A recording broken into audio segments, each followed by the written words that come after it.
guests,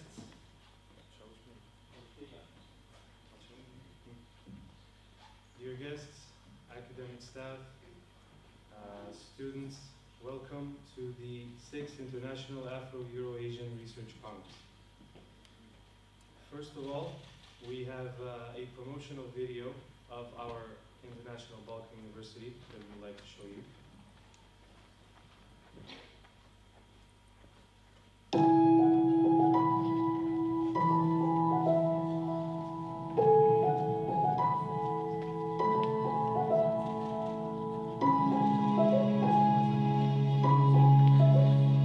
International Balkan University is located in Skopje, in the heart of the Balkan Peninsula, at the crossroad of vital communications.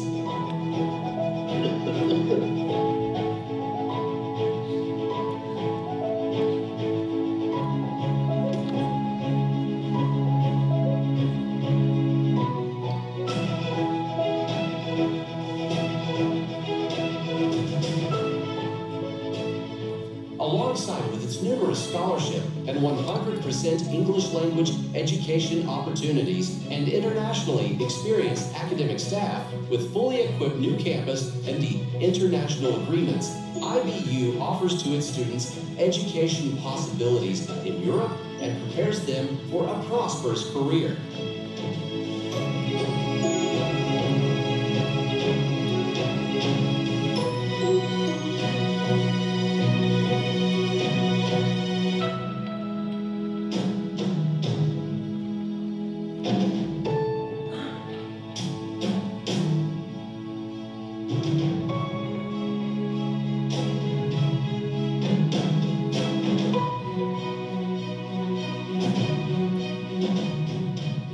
More than 40 bachelor, master's, and doctoral programs and its English language school, International Balkan University embarks on innovative and contemporary approaches in education based on universal values. The mission of International Balkan University is to bring up knowledgeable and competitive individuals and leaders of the future in a challenging environment of the global world that will contribute to world peace through proactive application of their acquired knowledge in their prosperous careers and personal commitment in creating new benefits for the welfare of mankind.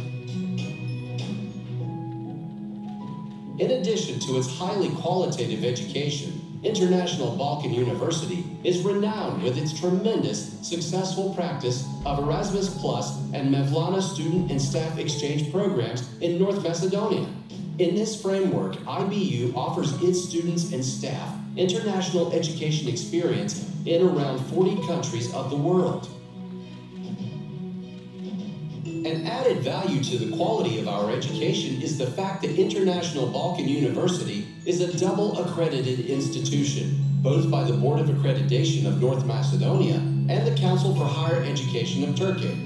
The legacy for quality as the foremost identity of our university saw IBU ranked as the best university in North Macedonia in the field of teaching and learning by the world-known Shanghai University ranking in 2016. International Balkan University has been transformed into a real scientific center by organizing and hosting various congresses, symposia, and conferences every year.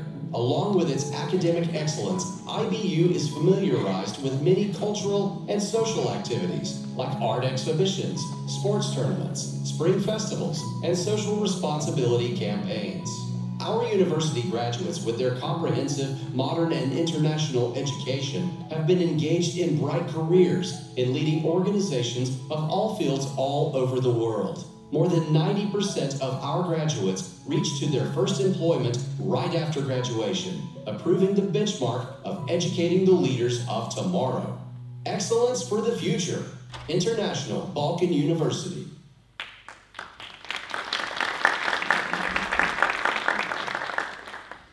Next, I would like to give the floor to our Vice Rector, Associate Professor Dr. Mevludin. Please, Professor. Thank you very much. We're very much delighted to have all of you here. Dear Vice Rector, Burak from TUIC, dear professors from Turkey, dear deans, academic staff and assistants and students. 3-4 months ago, Burak for the first time came to us and introduced himself with the idea to promote this, or to continue with these conferences. And because it's within the frames of political science, we said, of course, immediately yes.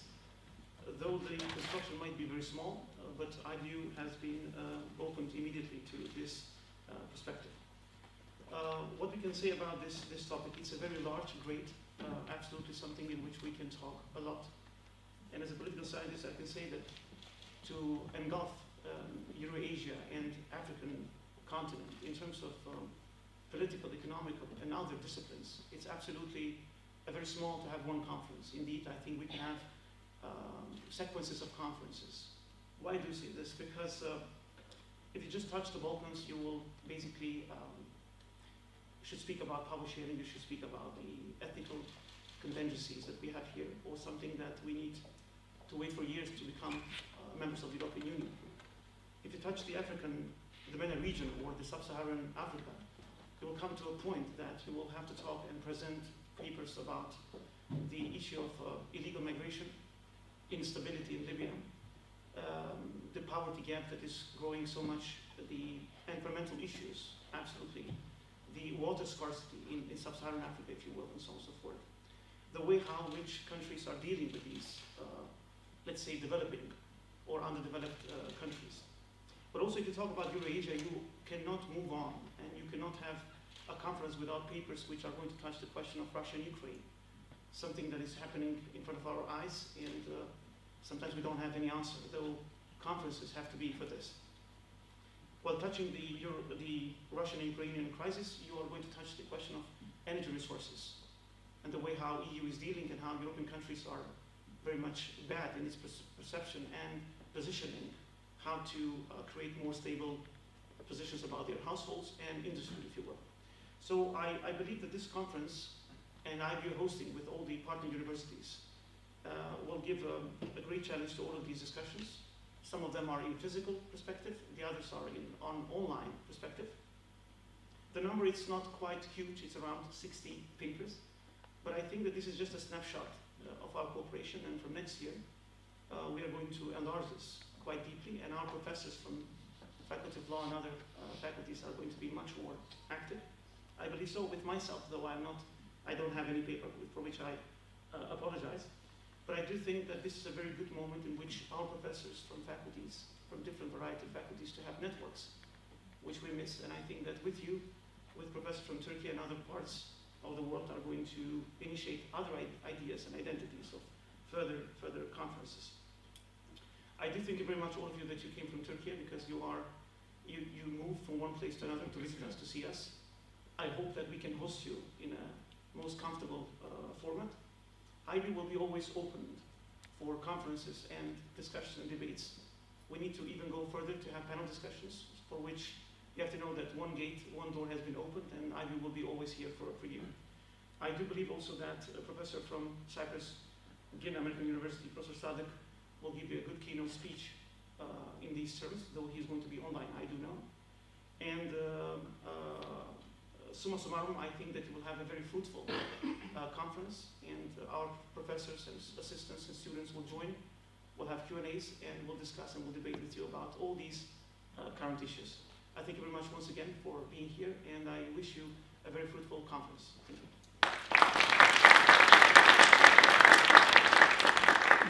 Thank you. Next, I would like to give the floor to Mr. Burak, the President of International Relations Studies Association.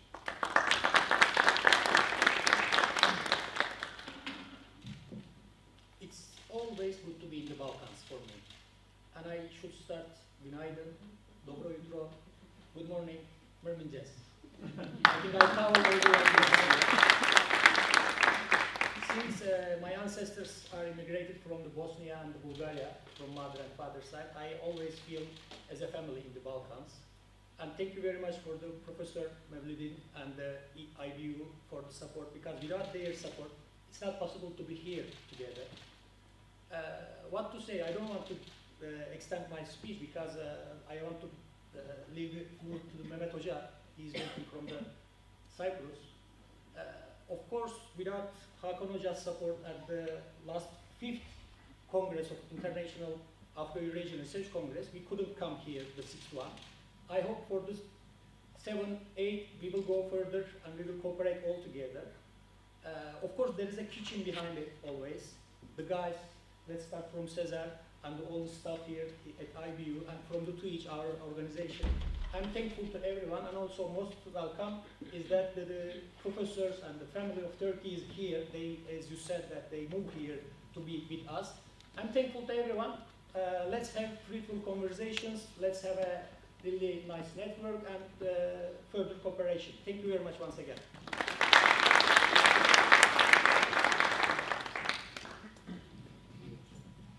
Thank you.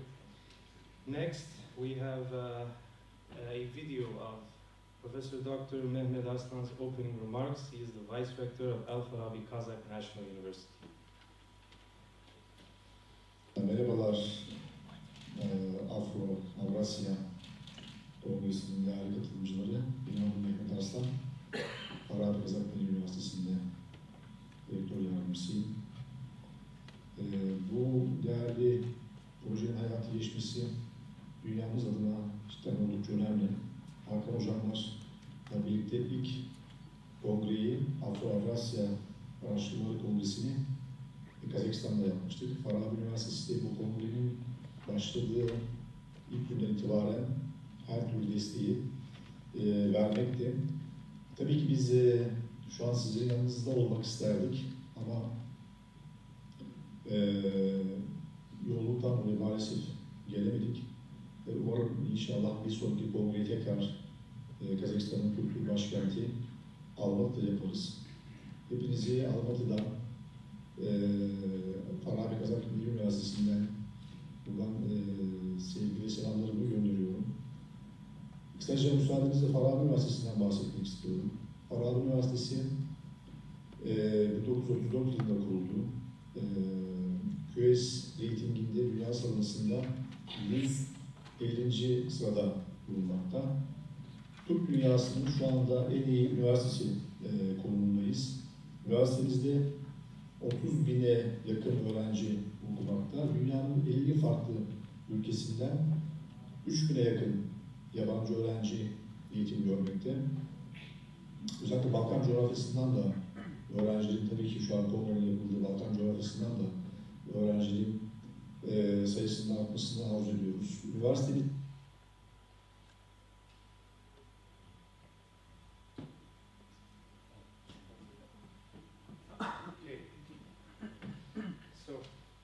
Next, we have a keynote speech from Professor Dr. Mehmet Sadık Akyar from Girne, American University. He will be joining us via a Zoom meeting.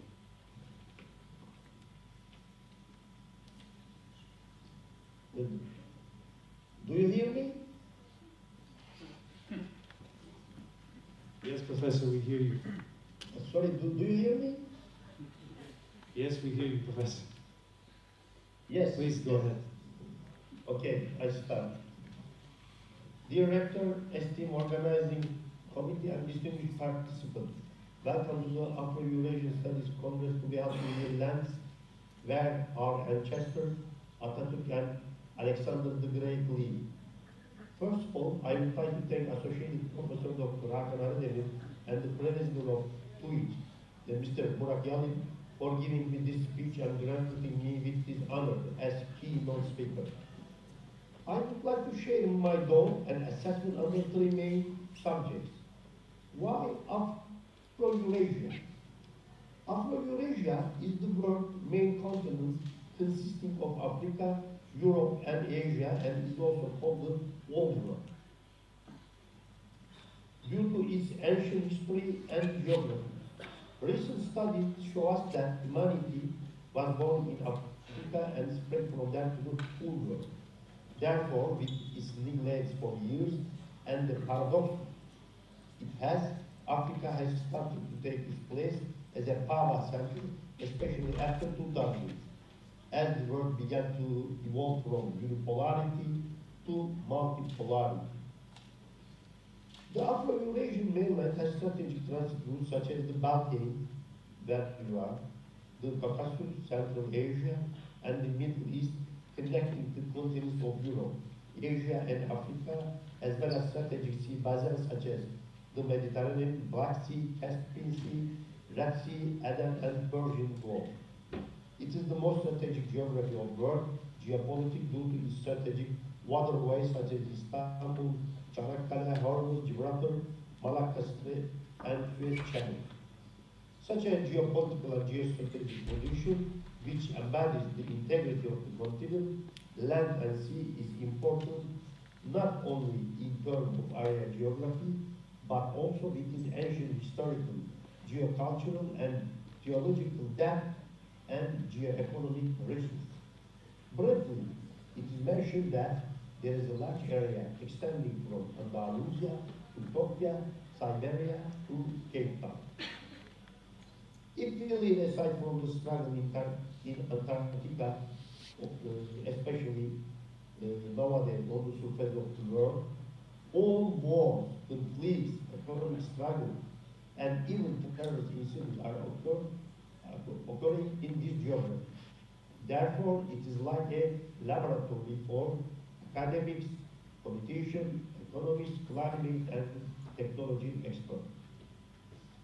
In this context, it would be hard to define or depict the Afro-Eurasian main continent only as a geographical space, because Afro-Eurasia is also the name of multi-civilizational system that has hosted ancient civilizations such as Turks, Islam, China, India, and Europe, on which the identity of civilization has blossomed and has managed to stay in interaction with each other for thousands of years. The inter-civilization system in question was able to become ancient with the ontological, epistemological, methodological, and terminological richness inherited by Chinese philosophers such as Confucius and Tao, Indian philosophers such as Buddha and Kautilya, and Turkish Islamic thinkers such as Farabi, Ghazali, Maturidin, Hacı and Hoca Ahmad Yasavi. This intellectual climate has become globalized with the effect of inter-civilizational trade economic relationships and has managed to maintain its material and spiritual continuity until today. The term Afro-Eurasia has started to be both drawn attention and seen as a new vision in recent days, in Turkey especially, by the Security and Foreign Policy Directorate of Presidency of the Republic of Turkey. Therefore, I would like to congratulate Associate Professor Dr. Hakan Arnavut once again, who has achieved this vision for years. Macedonia, my love in parallel. With the decision that Congress will be held in Macedonia, I was as happy as a child, because Macedonia, especially Skopje and Dobreche, were the place where my family immigrated. My father is Dobreche, and my mother's family immigrated from Skopje to Turkey. So, Macedonia means a lot to me. The Hacı Sadık Dervish Lodge in Ohrid, which was restored by the Ministry of Culture of the Republic of Turkey, was founded by my great-grandfather. That's where my name, Sadık, comes from. In addition, I have always felt a special pride in being a citizen of Atatürk. Unfortunately, although I wanted too much, I could not attend this important event at the last moment due to university duty. I would apologize and express my regrets once again. Afro-Eurasian Countries. From this point of view, in such a process that we witness the power shift from the west to the east and Afro-Eurasian geopolitics, it is both very meaningful and honorable and proud to hold the 6th Afro-Eurasian Congress that we organized under the title of the Cultural and Political Changes in Afro-Eurasian Countries as the political theme.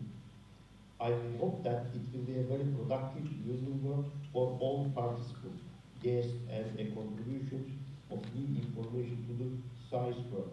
Welcome again to all of you. I would like to close my speech by offering all of you my sincere respect from the Turkish Republic of Northern Cyprus, another region like the North Macedonia, where the heart of Turkishness beats outside of tarafı. Thank you very much. Your question.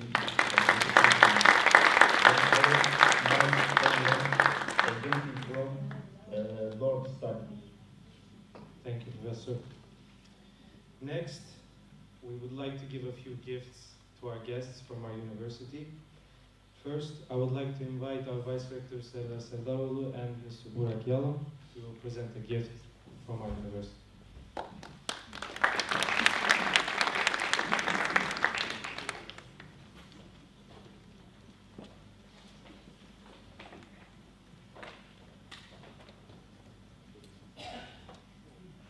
Çok teşekkür ederim. Ne kadar güzel, bakar mısınız? Aferin böyle.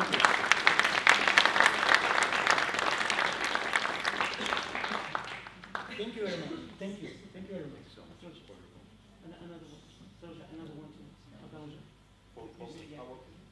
Next, we would like to invite Professor Dr. Al-Farabi to provide a gift from our university from our Vice Rector, Professor Dr. Sezen.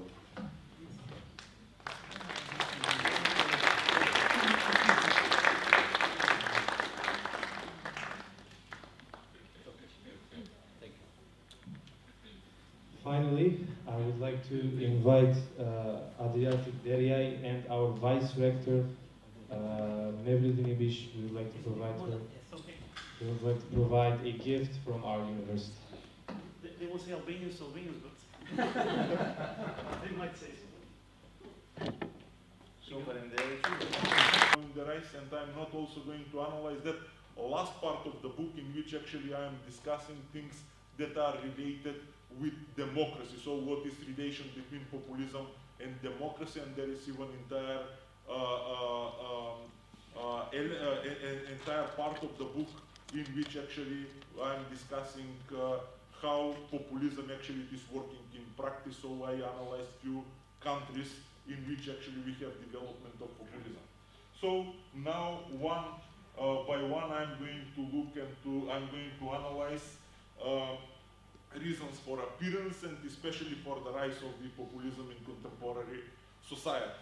So when we're speaking about reasons, as I already mentioned, it is related as all other political ideologies. Ideology, as we all know, it is set of ideas, some kind of connection of the ideas about politics, so what to do, what kind of, let's say, ideal do we have and how to achieve it. So it is on one side ideas, and after that methodology, how to achieve those ideas, how to implement them in practice.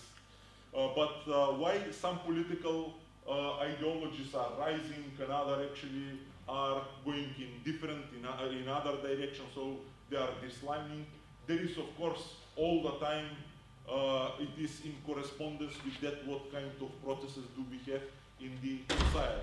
When we're speaking about populism, as I already mentioned, it is something that is relatively, that it is not that recent appearance, but that what is recent, that what is happening right now, actually, it is a rise of the populism. As I already mentioned, we can identify populism even in the beginning of 20th century. But when we're speaking about beginning of 20th century, it was, many people were speaking about agrarian populism. So populism, when we're speaking about it, first of all, it is reaction to modernization. That is when it started actually to appear in the, let's say, late 19th, beginning of 20th century. What do we have? A very intensive process of industrialization, modernization, urbanization, and if you're going to look, populism actually, it was reaction on that. It was, especially you can identify populism in United States and in Russia back at that time, but it was different type of populism. Even today you can find left and right wing populism. For example, in Latin America, you have more or less left wing type of populism. In Europe, on other side, you can find mostly right wing type of populism. But as I already mentioned, that what we need to have on mind is that it doesn't matter are we speaking about left or right wing populism. When we're speaking about populism, it is meta-ideal. It is going beyond left-right division. That is why it doesn't matter are we speaking for example, Chavez, or we're speaking for Trump, or we're speaking for some other leader, left wing or right wing, always when there is someone that is populist, you're going to recognize it. Always he is speaking in the name of the people, and there is elements of authoritarianism. So those are elements of the populism, and for this reason, I'm calling it in the book meta. Why? Because it is using other ideologies, left and right wing other ideologies, conservatism, socialism, and other ideologies as instrument in order to achieve its own goal, and that is actually to establish illiberal democracy. Those are to put aside some elements of liberalism that are inside in the democracy. We don't have that much time to explain actually what are those ideas, check and balances, human rights, and so on. So it was reaction of modernization, beginning of and the appearance of the populism. But right now, why do we have rise of the populism? If we have in the beginning of 20th century and end of the 19th century, rise of the industrialization, modernization, and urbanization, what do we have now? There is, that many people in social sciences are speaking, for example, Foucault, Baudrillard, many other people, Derrida, and so on. They are speaking for post-modernity, post-industrial, post-modern society. Some people, Bauman, for example, is speaking for a reflective modernity. So it is another type of modernity. Some other processes actually are happening, but it is that what is crucial. In both cases, it is you have that huge social change. And populism is a reaction to that social changes that we have in the society, in both cases. Back at that time, it was rise of industrialization. Now, if you're going to look post-modernity, post-industrialism, actually, it is change of the economy from industry to services. So that is actually more or less what is happening. And in that process, it is coming together with globalization. There is one part of the people that we are speaking, having some kind of benefits of that based on that transformation of society, but there is many people that are losers. And when we're speaking about populism, people that are losers in those processes, those are people that are supporting populism as some kind of reaction. That was the same back in the beginning of 20th century, but as already mentioned, Russian, for example, populism back at that time, it was more or less left-wing oriented. American, it was a little bit more liberal, or even you can say right-wing oriented. Why? Because in United States, people that were farmers actually supported populism, populistic ideas, and so on. In Russia, those were people that migrated to Western countries as students. They came back and they were, that speaking about that with transformation of society, actually some kind of moral order in the society is losing and so on. So they speak that they need to support farmers and so on. But those people that were, populist, they were not farmers itself. That is difference with United States. That contemporary populism, as already mentioned, it is reaction to that, what do we have right now, and that is transformation of society, and that appearance of the post-industrial and post-modern society.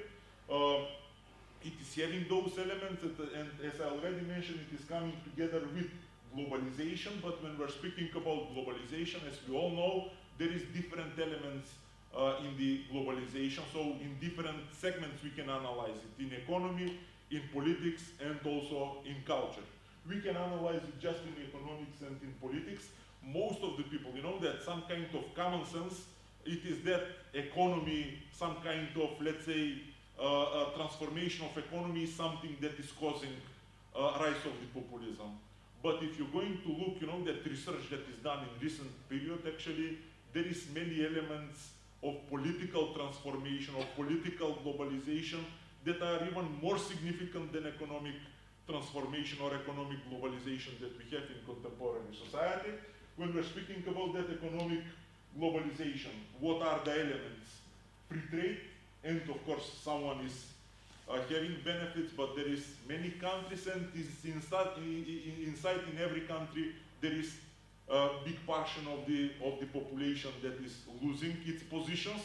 Those are people that are supporting to go back to, let's say, some kind of sovereignty of national state and so on, so to old order, let's say, that we have. And after that, there is growth of inequality that is, of course, coming together with, first of all, globalization and that post-industrial society. We need to know when we're speaking about service economy that there is, that huge division.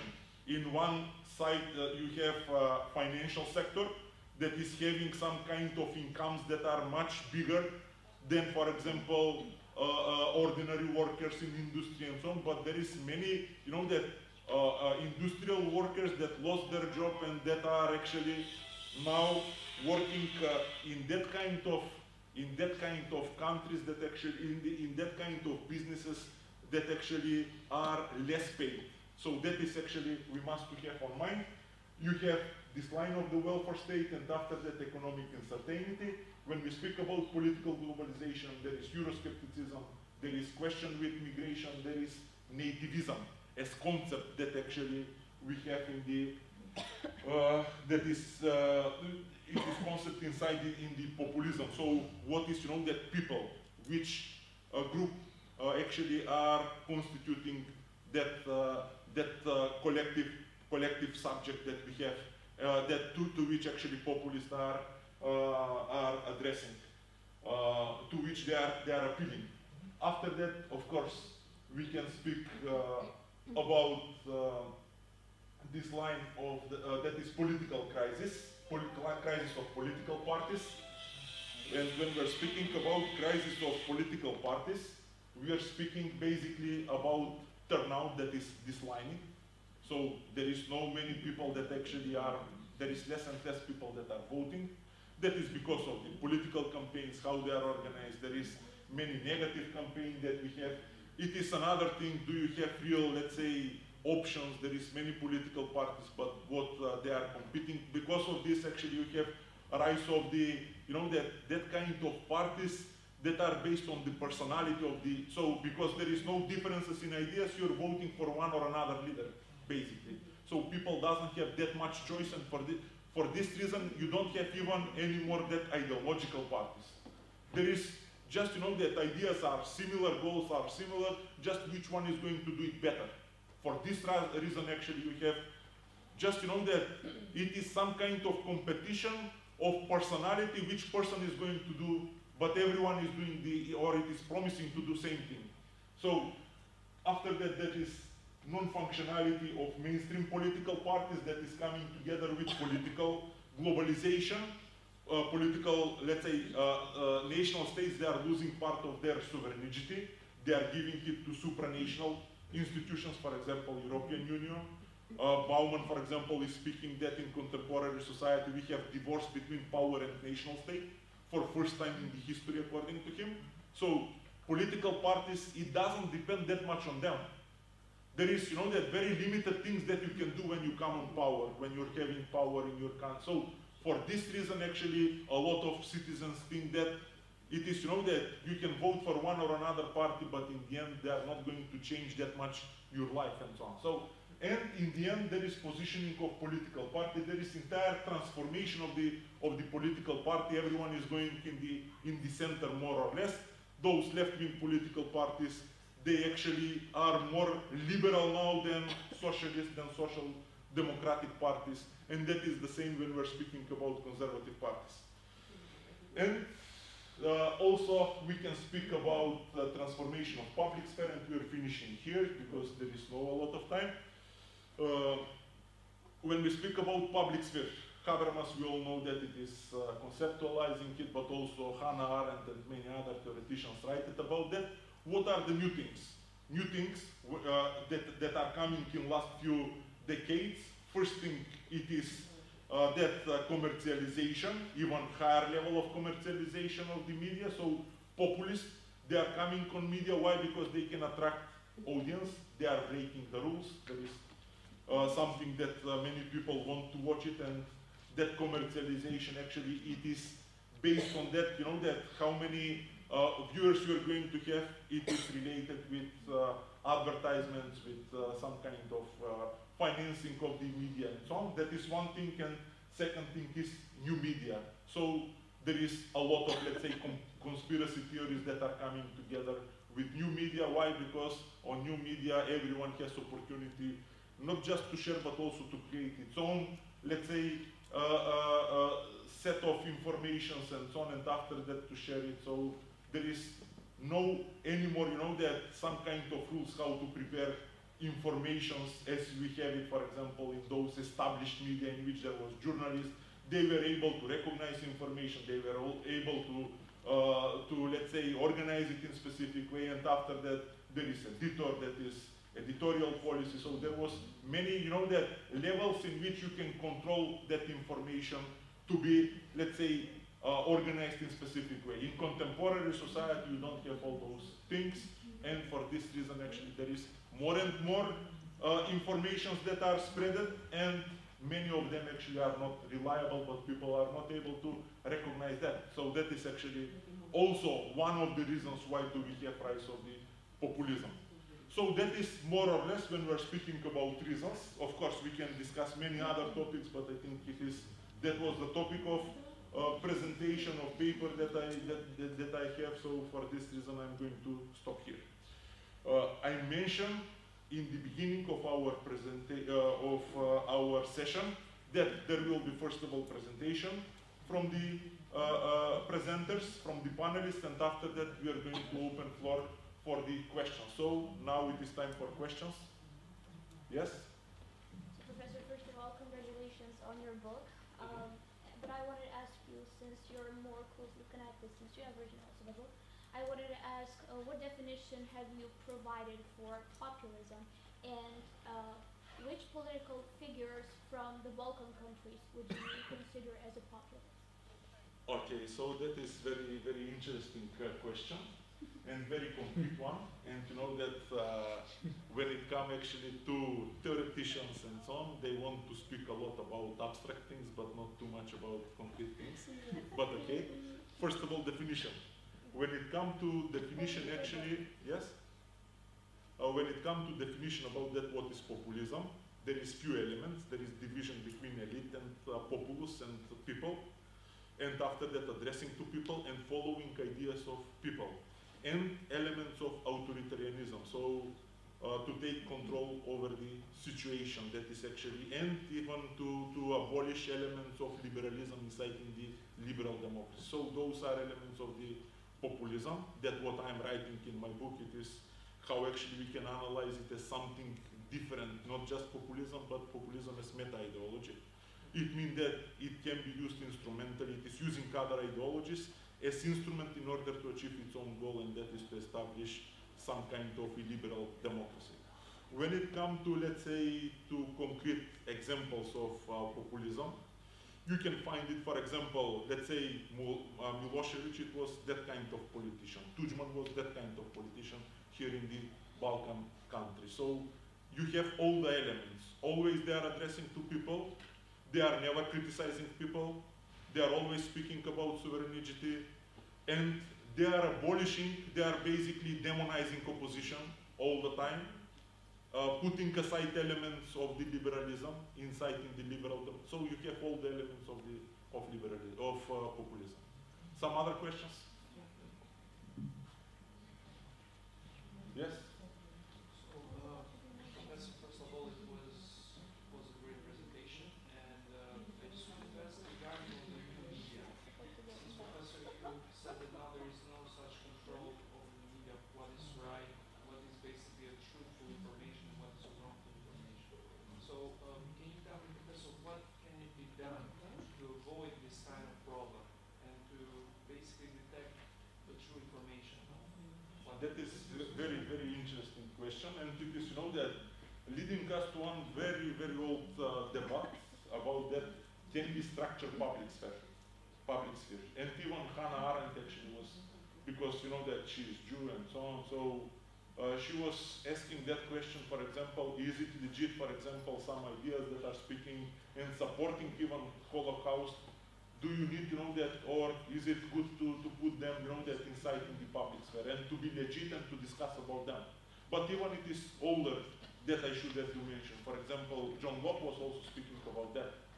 And he was, that is, of course, it depends from ideological viewpoint of that issue. For example, Locke, he was liberal and he was thinking that actually all ideas need to be taken and discussed, and he was thinking that those ideas that actually are, let's say, not going to be, let's say, that kind of solid ideas and so on, they are going actually to be put aside. So for this reason, everything needs to be discussed, to be debated, to be inside, and after that, society or public spirit is going to find way actually how to sort those informations. So that is actually, it is causing some kind of turbulence, some kind of regulation you need to have. But of course, competition on the market of ideas actually there must to be. So that is, it is something that is new. We have lawyers here. It is, you know, that there must to be some kind of regulation through legal system, but also we must to be very careful, you know, that to not put aside some critical idea. So it is legit to criticize system, just, you know, that it is not legit to have some kind of maybe fake news. If there is interest about that, of course we can do, but to not be considered, but it is also coming together with something else, and that is level of education, how people are, let's say, assessing different type of information and so on. So that is, it is, you know, that all debate, very interesting debate, and I think that something must to be done in both directions. First of all is regarding citizens, level of, let's say, education, and based on that, to be able to, let's say, to sort information that they are coming to them, but also which one can, let's say, spread information. It is, according to me, it needs to be given to everyone opportunity as we have it now, but it needs to be declared that someone is not professional journalist that is spreading that information. People to be able to recognize that. Okay, some other questions, yes?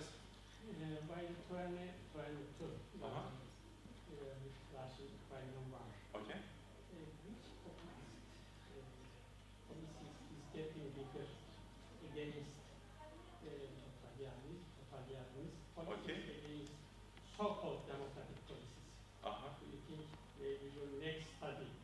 Yes, that is very, very interesting. In Europe, in Balkans, in Macedonia, for example. Yeah, not in Russia. That is very, very interesting issue that you raised. Thanks, Professor, for raising this issue. Of course, I think that actually we need to study a little bit more and a little bit better, because that's what we are doing, what I did, for example, with my study right now. It was just on theoretical level. I analyzed ideas and some cases, but I didn't go that much to have some kind of case study, to do case study. But it is interesting, and even I was thinking maybe to go, for example, to write some other book that is going to be dedicated to specific countries, to specific regimes and so on. But unfortunately, there is, you know, there are too many things to be written and so on, so I'm having some other ideas also regarding that, what is going to be next, that I already worked on some of the book, but that is very good idea, and I'm going to consider it and to write.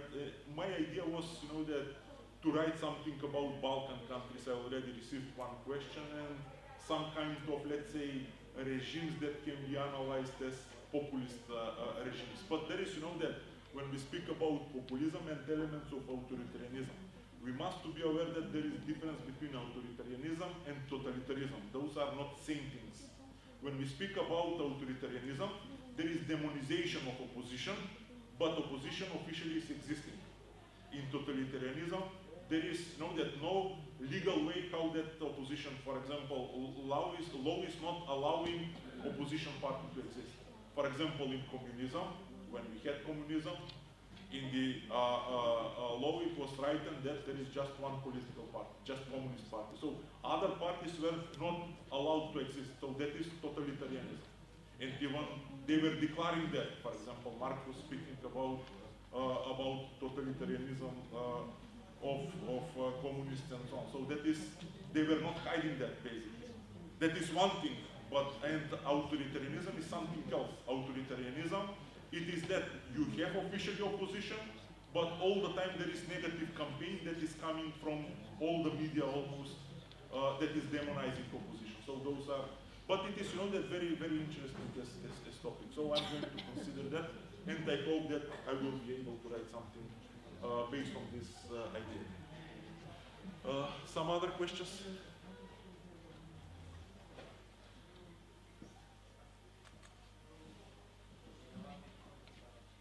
Okay, if there is no questions, then we are going to go with next presentation that we have for today.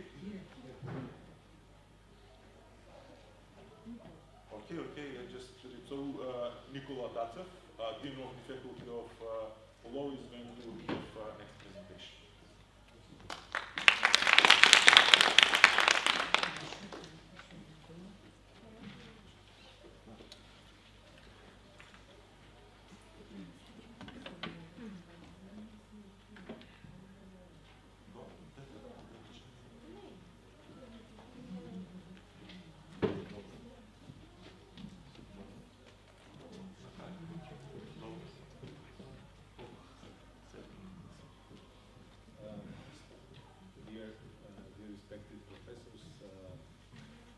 Colleagues, dear guests, dear students. My name is Nikola Dacev. I teach law in the Faculty of Law. The topic that I have for today's conference is a topic that can be quite interesting if it's analyzed deeply, and it's actually it can be really sensitive depending on the case. It's not so easy for the judges to adopt the rightful decisions in such cases when they have so-called non-pecuniary damage. I will explain throughout the presentation. I will focus mostly on the Macedonian law, with some brief maybe comparisons between the countries, although many countries have quite different regulations on this matter, different regulations and different, you can say, ways of interpretation of the regulations and enforcement. I will start with some basics, some brief introduction to the topic, and I would like to speak a little bit about the terms that are used. This is a topic for the lawyers, for the legalists. So,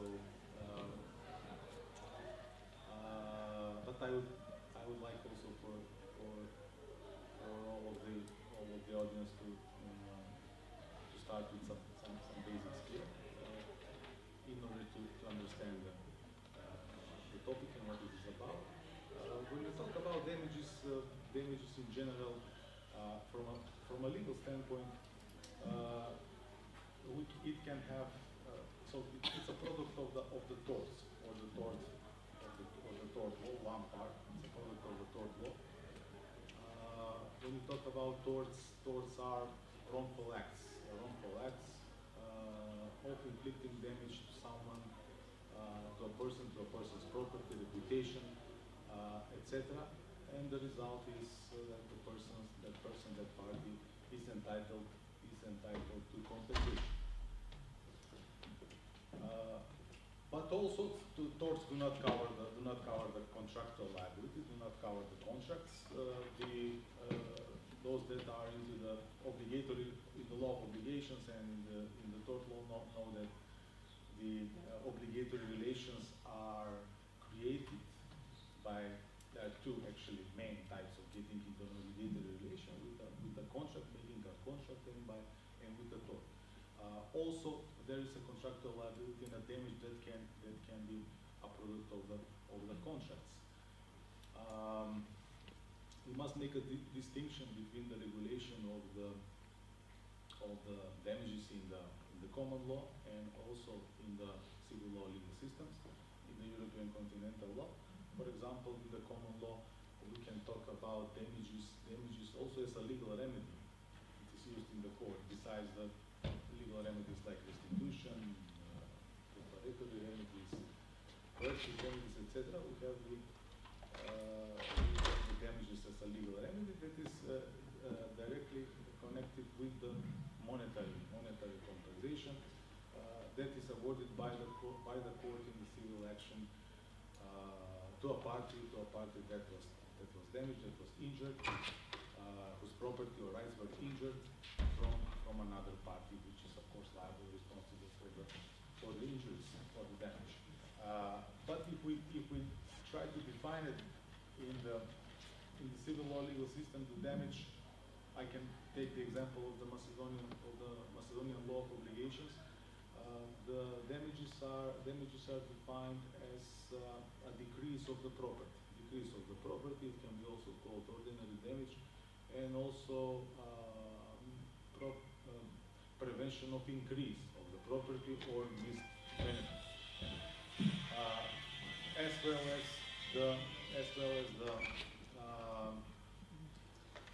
well as inflicting damage in the sense of fear, for example, to someone, mental stress and mental and physical stress, insult, etc. So it can be covered by the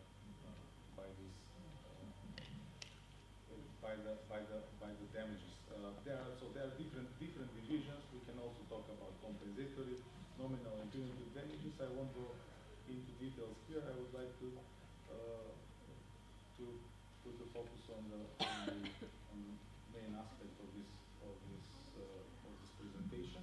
So from this definition that I have mentioned for the damages that is in the Macedonian law obligations, we can derive two types of damages: material or non-material, or more appropriate word term that is used, pecuniary and non-pecuniary damage.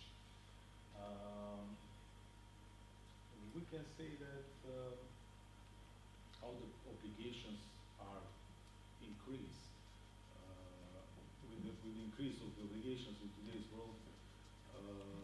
It's a logical aspect that also the damages increase in the circumstances that we have, and with the increase of the damages, it's of course it's a no matter the guilt, it's a as I have said, logical thing.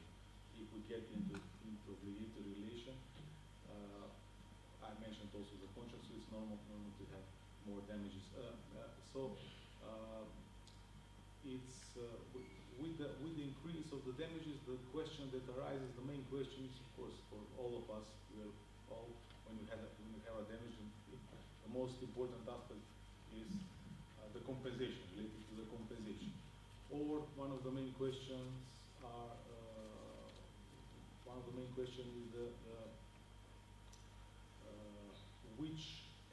which damage will be compensated, or which damage and when it will be reimbursable.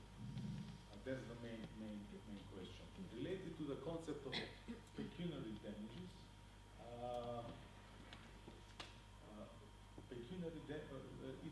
it's a concept that is developed a long time ago, since the old times, and it's really well developed.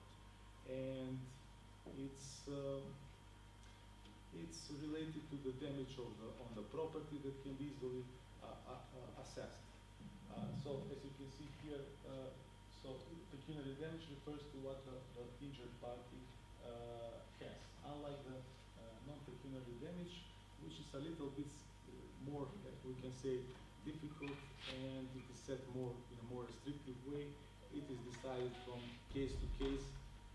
Many situations, parties do not have the right to compensation, and many cases remain outside the law. We can see that there is with the change in the legal rules. That's also the case in Macedonia. With the change in the legal rules, they indicate a trend, a tendency of establishing common rules that will be applied to everyone. It can be seen in the analysis of the provisions of the laws, of the legal codes, also in the international instruments, but international instruments are strictly related to the contractual liability. And also we have the same case with the law of obligations in Macedonia. So non-pecuniary damage, what I have previously mentioned, so it's related to the damage that is caused to the person's personal or immovable property, and what we have here, what is covered also in the Macedonian law, but more or less in many countries we have the same thing. So life, health, physical and mental integrity, freedom, honor, reputation, dignity, personal name, also the privacy of the personal and family life, intellectual creativity, and so on. According to what we had, so we can discuss about, let's say, about the development of this concept throughout the years, and also we can in Macedonia. So first in the former Yugoslavia, and afterwards it was developed and amended with more, we can say, provisions. From the last amendments that we had in the law of obligations from 2008, non-pecuniary damages manifested as a violation of the personal rights that you can see above, and from the rights that I have already, some of the rights that I have already added. What we have in the regulations in the determination of the amount of compensation, which is not so easy to be done by the judges in the courts. There are some regulations which are, we can say, which are regulations that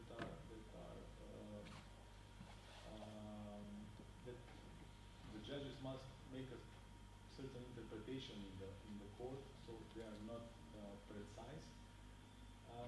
And as I have said, it's up to the judges from case to case to decide on the compensation, and if the parties will be compensated or not. So the courts determine the judges in the courts determine the compensation. There are certain criteria that needs to be fulfilled for damages, for compensation of the damages, and I will focus on the as I have said, on the Macedonian law. So in the Macedonian law of obligations, we have two types of compensations. So what we have mentioned, non-pecuniary and pecuniary. The persons that are entitled to compensation for non-pecuniary damage, we have the natural and legal persons that have suffered a violation of the personal rights. We have here the rights of the family members when they are injured or when they have lost one of the family members. So these are the categories of persons that can be compensated with non-pecuniary damage. And with the amendments of the law, Article 189 on the law on obligatory relations, we have these criteria for determining of the compensation for non-pecuniary damage. We have the forced duration of the injury that caused the physical pain, mental pain, and fear. So it's very, very important how much. What is the consequence, or what is the level of the physical and mental pain to the injured party, and also duration, how much time it takes for the party to recover. And this is how the court will decide. So if it's, let's say, for a short period of time, the parties do not have a right on compensation. Also, if it's some, let's say, if it does not influence so much on his life, on the life activity of the party, also the courts will not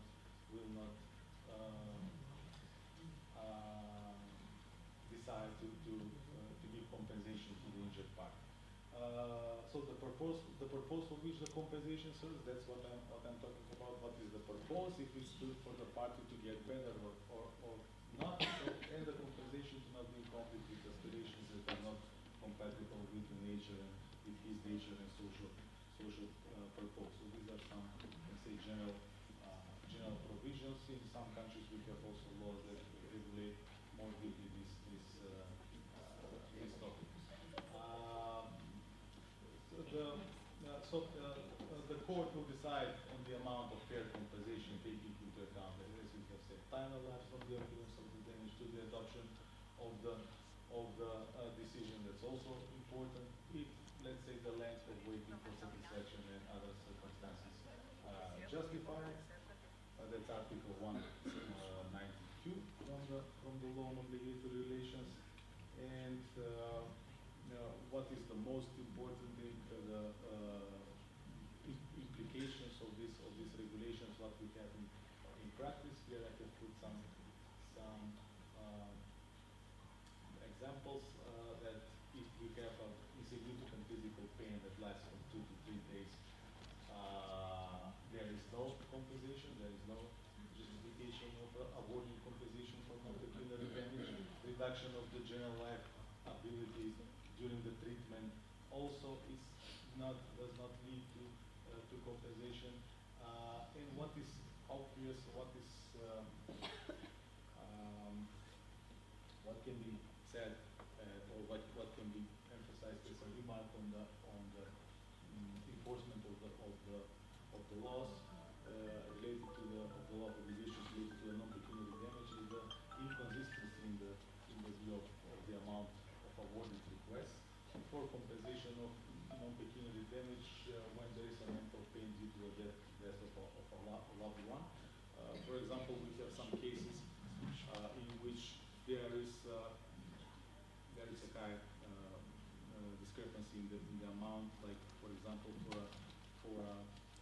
course, that's a pain that cannot be measured, but the courts must have some continuity in the adoption of the decision. So, for example, for a dead child, we had cases like compensation for 10,000 euros until 20,000 euros. And I think that in this aspect we need to have we need to have same or similar amounts for such kind of cases. We had a lot of, I can mention, let's say, some examples in which it really depends on the expertise that is done in the court and what the medical reports, and so it's not only up to the judges to decide. I can mention one case of a woman in the supermarket that when she got out from the market with her bag, she paid for her products. When she got out, the alarm started to ring, and she was checked. Everything was okay. Her receipt was okay, so she hasn't stole anything. But then again, when she tried to get out, again the alarm was ringing. So there was a failed alarm. So there was a failure in the alarm, and it was, of course, not her fault. And afterwards, she decided to submit a lawsuit, and she got, I think, around 1,000 euros. There are people that, in similar cases, demand much more. And why she has sued why she has submitted the lawsuit? Because she felt insulted, and because it embarrassed us, and her reputation was ruined. We can, so these are, that's what I'm saying. These are sensitive things. The abuse is also possible of the legal regulations. So the parties that can abuse this, and that's why the courts, the judges must be really really cautious when they approach, how they approach these cases. To not take more time, thank you very much.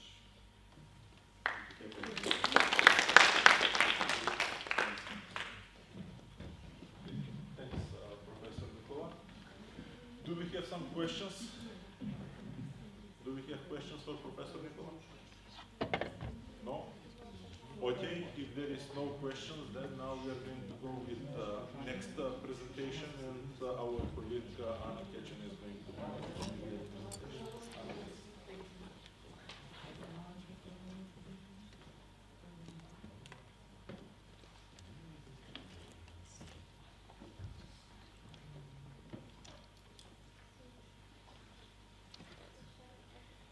Good afternoon, everyone.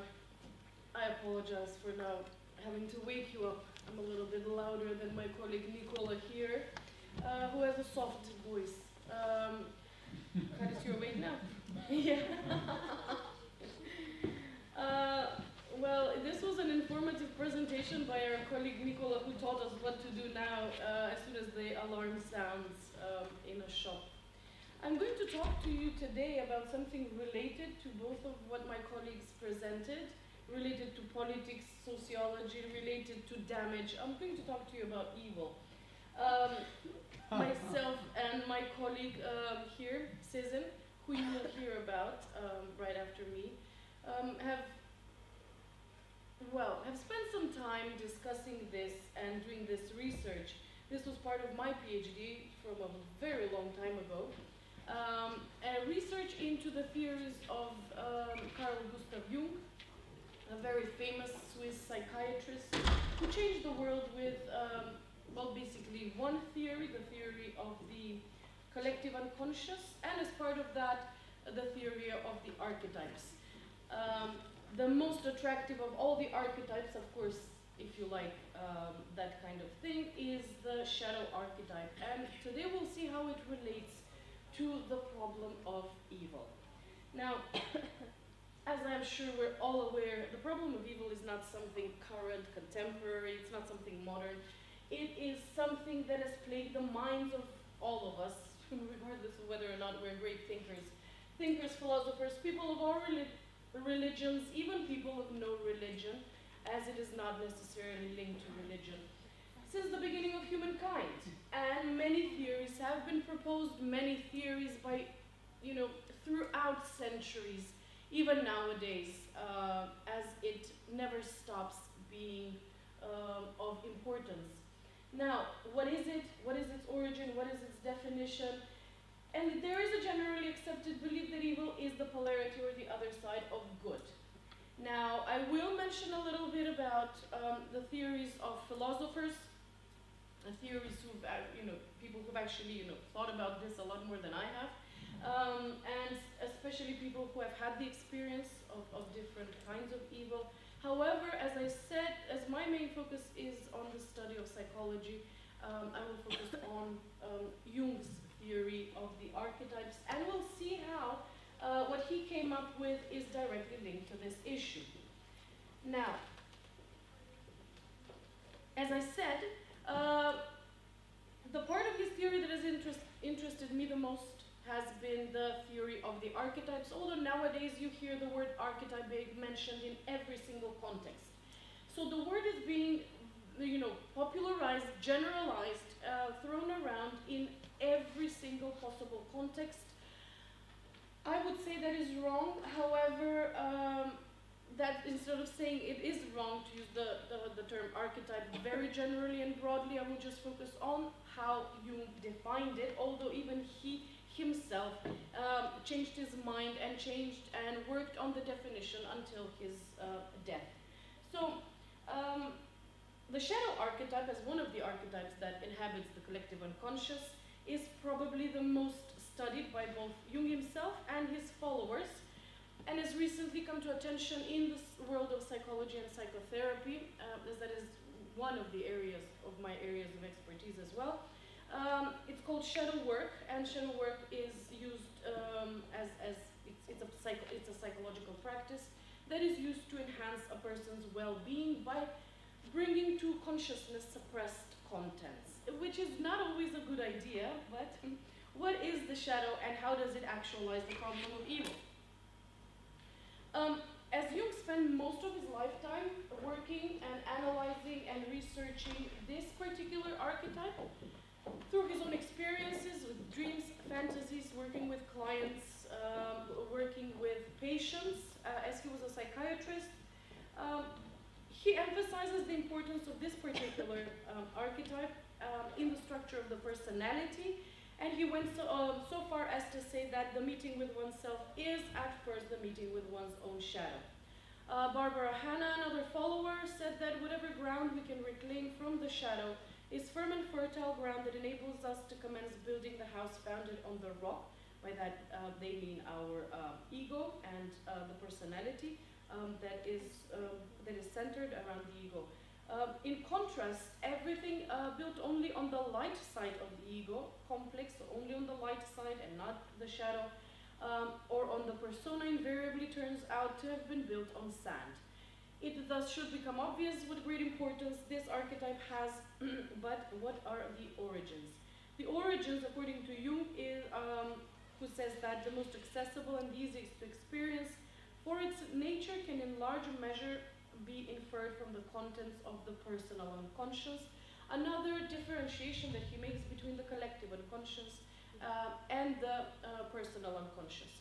And largely the problem of evil has to do with the collective unconscious, although of course on a personal level it does, it has to, right? Through one of the mechanisms, namely projection, it entails the personal unconscious as well.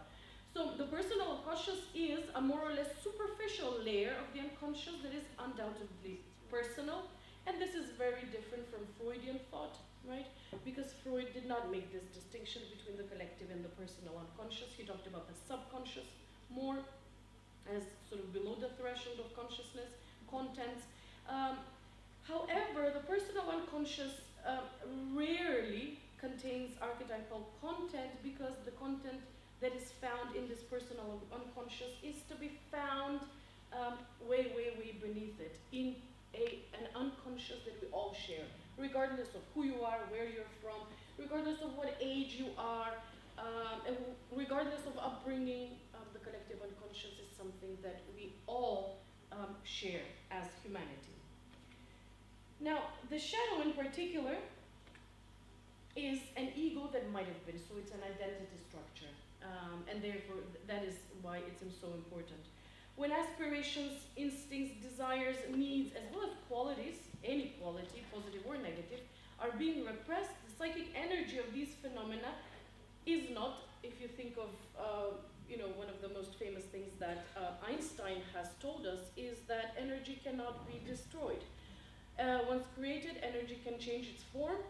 That includes psychic energy as well, right? So if any energy is created, it cannot just disappear, right? If something has been born within you as an idea, as an aspiration, energy is created and it cannot simply just vanish. So you cannot forget who you are. You cannot forget your desires. You cannot forget any aspects of your own personality or just, decide not to be it because it remains repressed, suppressed, of course, but it cannot disappear. Now, it continues to exist in the unconscious. So the psychic energy, according to Jung, that appears to have been lost, but it only appears because, it's not conscious at the moment, in this way, in fact, serves to revive and intensify whatever is uppermost in the unconscious. Tendencies, perhaps, that have hitherto had no chance to express themselves, or at least have not been allowed an uninhibited existence in our consciousness. Such tendencies form an ever-present and potentially destructive shadow, potentially, of course, not always so, to our conscious mind. Even tendencies that might in some circumstances be able to exert a beneficial influence are transformed into demons when they are repressed. And this, of course, directly correlates with the idea and the notion of evil and the demonization of particularly what is different, who is different, and what is other in relation to ourselves. So the force or the power with which we repress contents in our minds into the unconscious is of strength beyond anything we can measure. basically, that is perhaps our greatest superpower, is to repress things, to suppress things, contents in our minds. How well we do it is simply remarkable. How do we learn how to do it? Well, that's another remarkable thing. If you have children and you see, you can see the process of repression being born and then molded.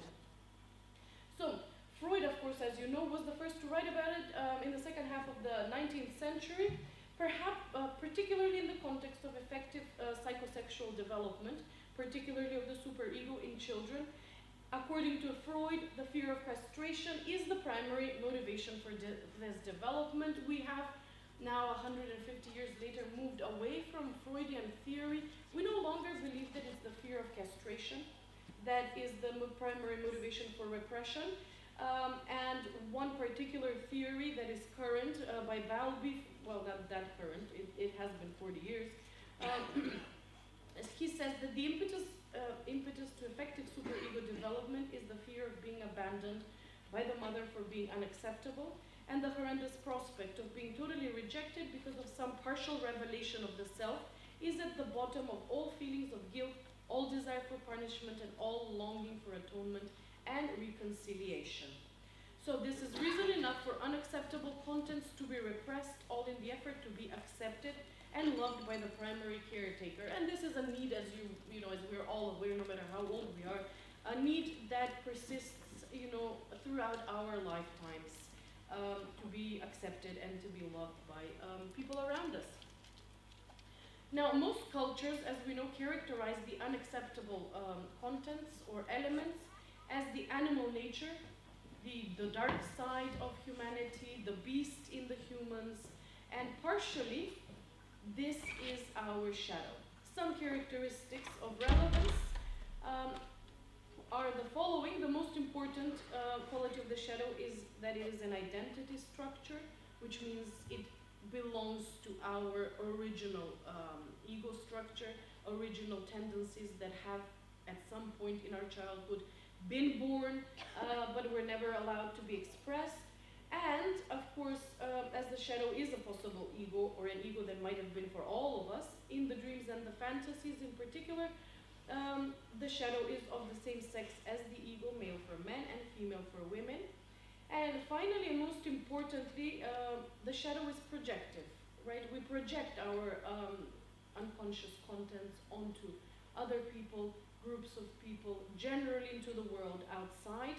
And if shadow integration is not achieved, the shadow contents tend to be projected onto others, usually of the same sex as the ego, and offer irrational impediments to easy interpersonal relationships. And this, of course, is true for all of us to a lesser or greater degree. Now, how does this relate to the problem of evil? Well, good and evil are obviously inextricably woven into our experience and are both of essential importance to our personal and collective advancement. And in order for humankind to advance, we must strive to achieve individuation in Jung's terms, or self-actualization in Maslow's terms, although even that theory has now been updated. We no longer should strive for self-actualization because that's supposed to be now very selfish, but Maslow's pyramid has been updated to include an even higher level of self-transcendence.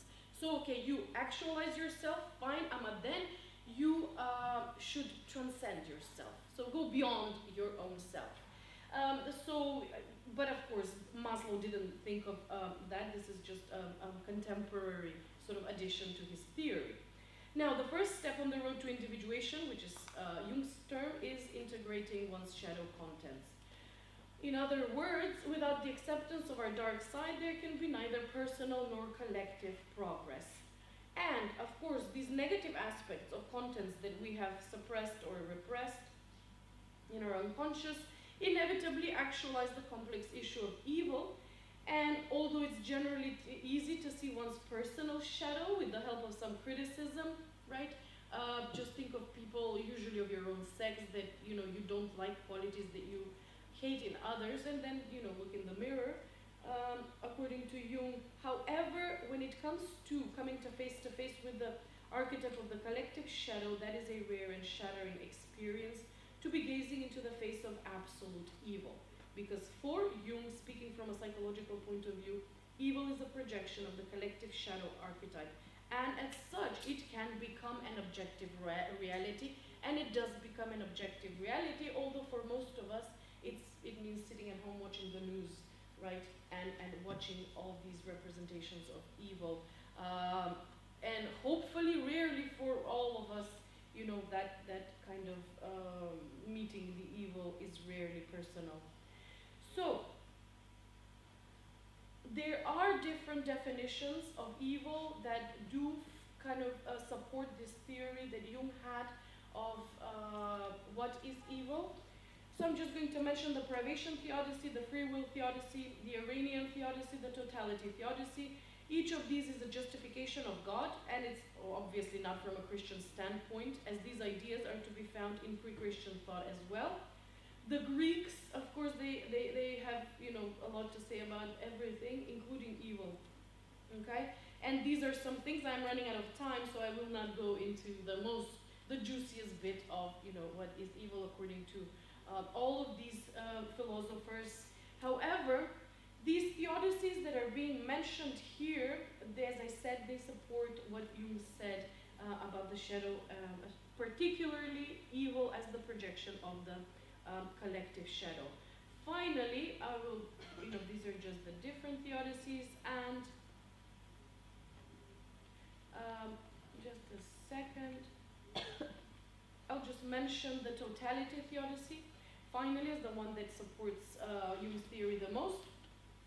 Plato, St. Augustine, but even recent thinkers, Pope, Milton, and Rousseau, and Spinoza, and Goethe can be summarized as following. All that exists may appear to be evil, but in reality it is actually good, since it forms a necessary part of a totality that is good. That's why this is called the totality theodicy. And nothing could be more true of the shadow as well, because it is a part of a totality of each individual, and its integration is the first step of the process of individuation that takes us to the self, which is basically something we should all strive for. And according to Jung, it has been believed hitherto that the human shadow was the source of all evil.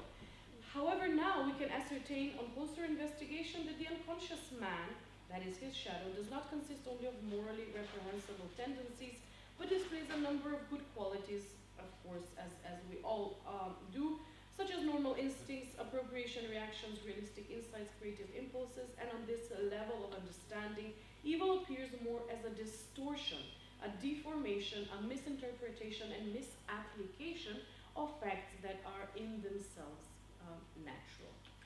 So to conclude, evil is an inherently complex and multifaceted phenomenon, and Jungian theory offers one possible interpretation as to its origins and possible treatment. However, while repressed personal contents may offer a plausible answer to the question of the origin of the personal shadow, in part be responsible for the issue of projection, can it also shed light on the issue of real mind-shattering, ever-enduring evil? Well, I'll let you read the paper for an answer to that question.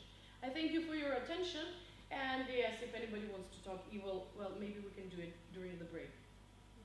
Kire, I may have taken a little bit longer. Thank you. Question? Yes. Professor, I have a question for you.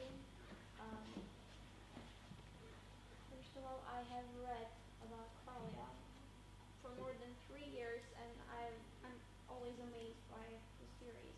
And there is this quoting, until you make unconscious conscious, it will direct your life, and you will call it fate. So can you please? Yes, absolutely. That is one of the most famous quotes. Being directed by what what people call fate or destiny, that we're predestined for things, is simply not waking up to your full potential and letting your unconscious literally just guide you through to a dead-end street without taking any responsibility. Because as we know, if you study psychology, those of us who've studied psychology, the worst, most painful thing is responsibility. Taking responsibility for your own actions, for your own life. And as Sartre said, you always do have a choice. Responsibility is the ability to respond. The ability to respond actually means the ability to choose, right? Not just to choose, but the ability to choose and stand by that choice. And we know that's, you know, the scariest thing ever, right? So yes, I think he was very much right. I have another question, if I might. He also talks a lot about the instinct, which he basically, in this case, again, was a student of Freud. He disagrees with Freud in this part where he claims that instinct is animalistic. What do you have to say in this case? Well, I think it's a scale. So yes, there are animalistic instincts, but I think instincts, we have been on this planet for long enough to have developed, you know, away from the animalistic instincts and to other instincts that help us survive in the context, you know, in civilization. So it's not just animalistic that helps us out in, you know, in the wild, but we have developed, I believe, instincts that help us survive in civilization as well. So it's, but is it the instinct or is it the rationality that might actually help you? well, if you think about how we came to rationality, how we came to being conscious, how we came to, there's a very nice story that talks of, you know, the primitive, and I'm going to say man, because it's usually what we use, but man and women, so that I don't offend my feminist colleague here. You know, primitive men and women, they reacted to stimuli from the environment immediately, instinctually, right? You see an animal, you run. You don't think about, you don't sit there and think, what should I do? Why is it looking at me? You know, what's the purpose of life? No, you run. Now, over centuries and centuries, right, we started to stop and pause before each and every instinctual reaction to actually think. And this took ages, right? But if you run, when you see an animal, isn't it because you have created this idea already that the animal which is in front of you is already dangerous? It's not an idea, it's experience, right? It's from experience, you know, if you stay, it's gonna eat you. But what happens here? I look at you, right? You may be that, you know, animal, right? But I no longer rely on my instincts to know that you will attack me and hurt me, right? Because we have transformed into very different animals. It's so easy to rely on instincts when you're faced with actual real danger. And like Freud was talking about, you know, you have real fear, you know, real fear. And then you have neurotic fear, right? I'm neurotic. I have fears, you know, through the roof. So I know the difference very, very well. But that's the point. From this very natural instinctive reaction that doesn't take any thinking, we started to think. A split of a second, you know, a bit of a, you know, a second, millisecond, and then after a while you sit there and you have to make a decision and you spend months thinking. You see, where are your instincts? Lost, completely drowned in civilization because you no longer have very, very clear cues as to how to react. So should I buy these shoes? And then you think about it for weeks, right? You see an animal, you know what to do. You see those shoes, you don't, not anymore. So I think, you know, instincts have kind of evolved, but not always to our benefit, not always. Thank you a lot. Thank you for that. I think someone else wanted to ask something. No? Okay, if there is no other questions, I think that we... Thank you. Thank you. So we have one more presentation, but just to mention that actually we need to finish in 12 o'clock, so there is no a lot of time. I know that is the worst thing that you can tell to one academician actually Yes, to make short too much. presentation, but I will ask Sezen. She is our colleague from the Faculty of Education, professor at the International Balkan. We are, you know, family here, so it doesn't really matter. It's okay, I'm not insulted because maybe the topic will be disturbing for some of you, maybe it will be challenging for some of you, but it's a topic that's within the range of ideology, and this is the ideology about male and female relationships.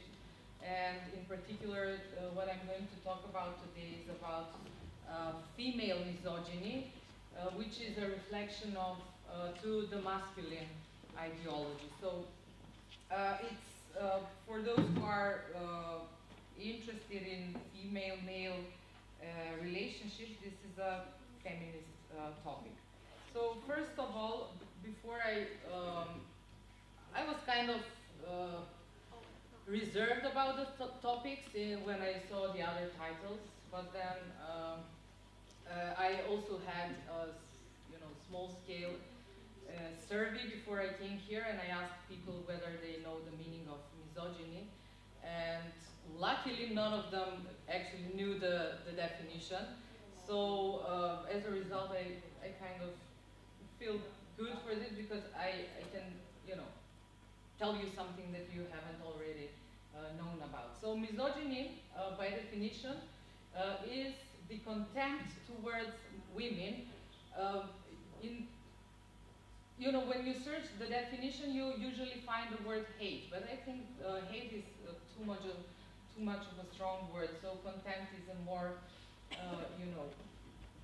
a mild term to define misogyny. So it's practically contempt towards women based on the belief that women is secondary to men in some ways or in many other ways.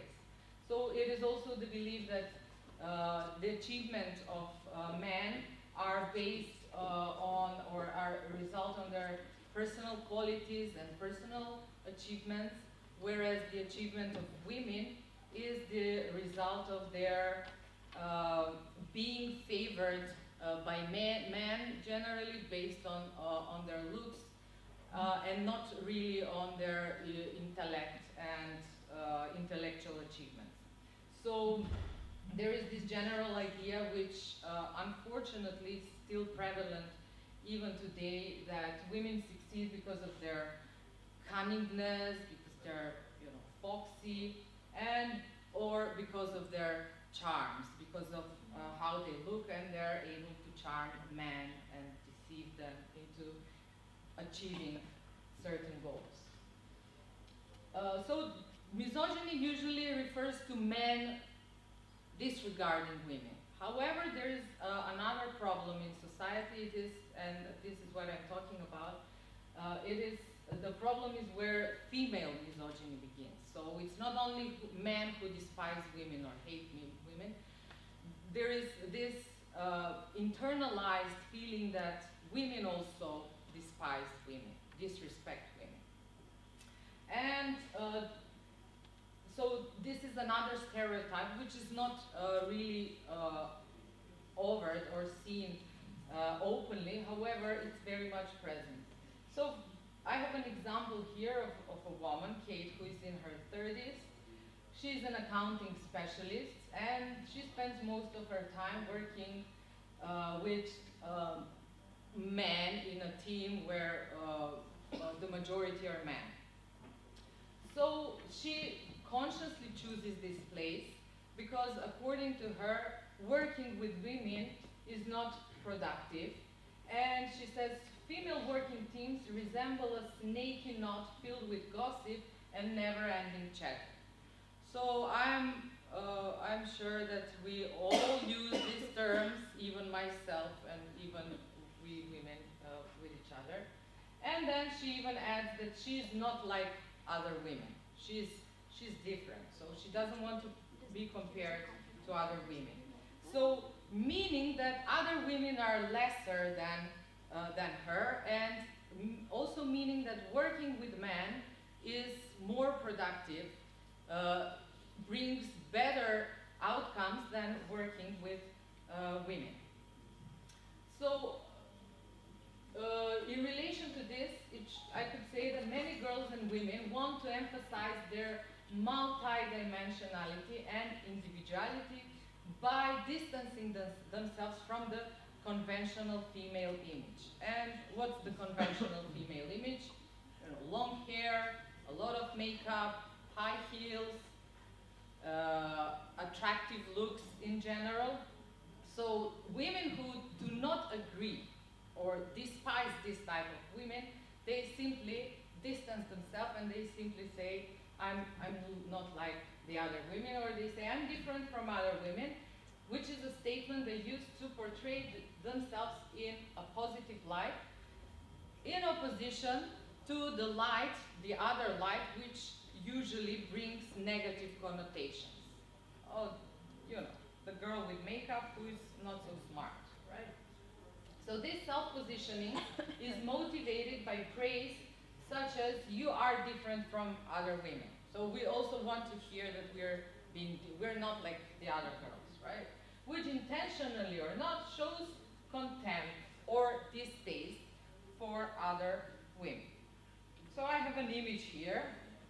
So, okay, the one on the left is, you know, girls, generally blonde girls. So they like to go to parties.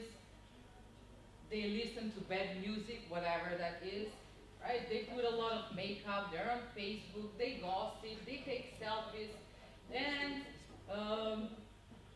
they're watching stupid shows. So this is the, you know, the general idea of who women are. And then on the other side are the girls who don't want to be part of them and despise these types of girls. So this is, you know, this is misogyny, internalized misogyny. So the other one, or me, or we who are not like the others, we are natural, we like books, we listen to awesome music, again, something that is universal and cannot be really defined, right? We are not on Facebook, where we are on Tumblr, we have fandoms, and we read, we write, we're nerdy girls, so we are interested in, you know, science and books. So all these definitions and all these disparities here actually stem from the gender roles, something that we are taught from the very early, our very early age. So these are the gendered attitudes that we are absorbing from childhood. So we already know, I guess most of you have children or nephews and nieces. We bring up children to behave like girls or to behave like boys. And it starts from the very beginning. So there are games for boys, there are games for girls. So if you simply Google toys for girls on the internet, you are immediately going to find a lot of pink, right, showing up. When you type toys for boys, you immediately get some darker images about toys for boys. So the male behavior, there is a difference between the male behavior and female behavior. As in the image here, as we can see, the boys are allowed to go crazy, to go wild, whereas girls are usually taught to, you know, stay calm, to behave like girls, right? There is this idea that boys are strong, decisive, and smart. You know, boys are not supposed to cry, whereas girls are emotional, irrational, and so on. So as a result, the male role seems more interesting to many girls, and that's why they want to distance themselves from the female world, right? And that's why, you know, this type of women put themselves in the group of women that are, you know, different from the majority. So another reason for this is because we are simply brought up, or we're living in an ideal that's called femininity. So the notion of the problem is in gender stereotyping. So misogyny falls into two broad categories: hate-based and contempt-based. So the basis of hateful misogyny is the ideal of femininity. So we are very much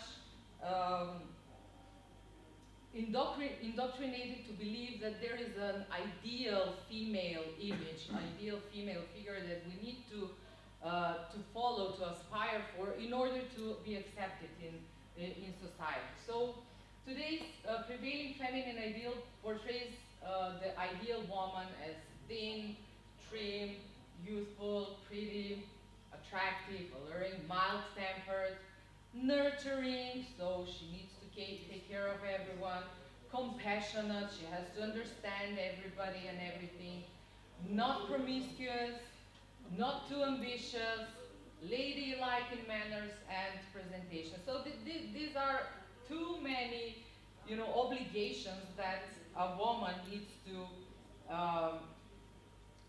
abide by in order to be accepted by, you know, other women and men as well.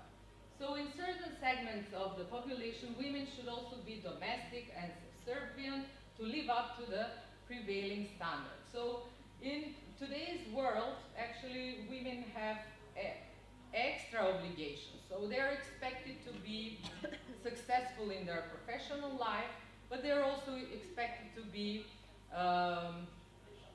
subservient or also successful in their domestic life. And this is too much burden that a woman needs to, you know, to put up with.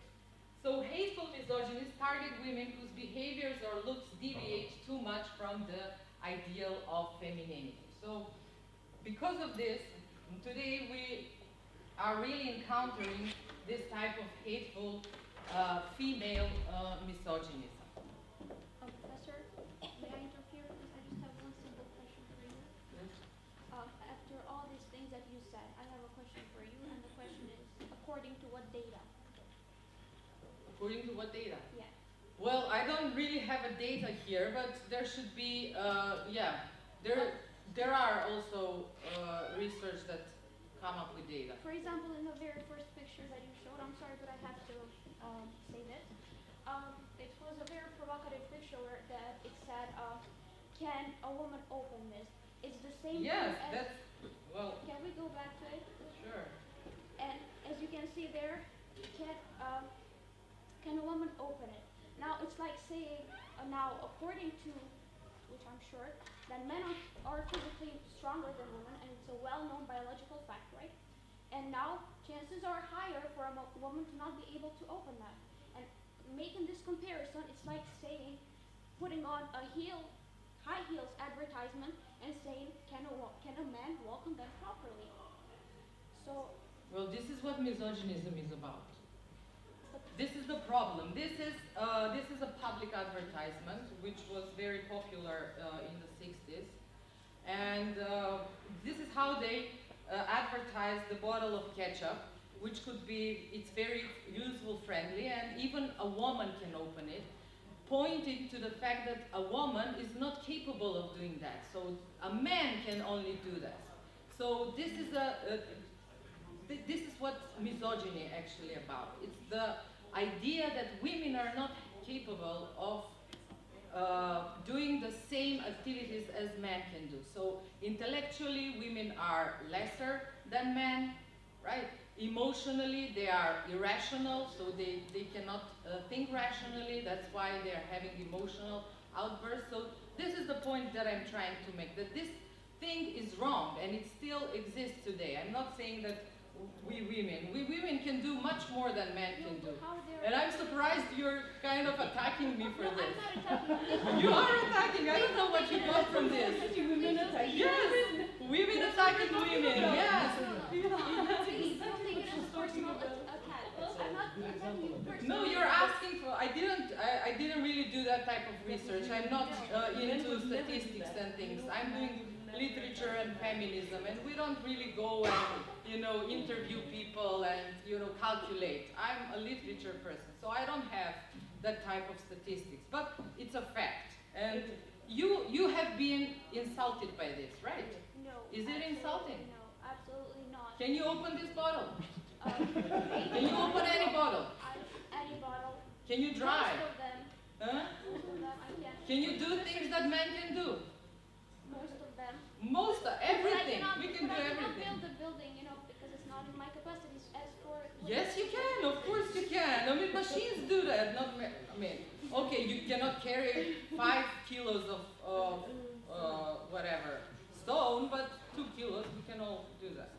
Okay, then as for women that you said are seen as less. I'm not seeing women as less. No. The problem is, this is the problem. People see us as less. Exactly. Hello.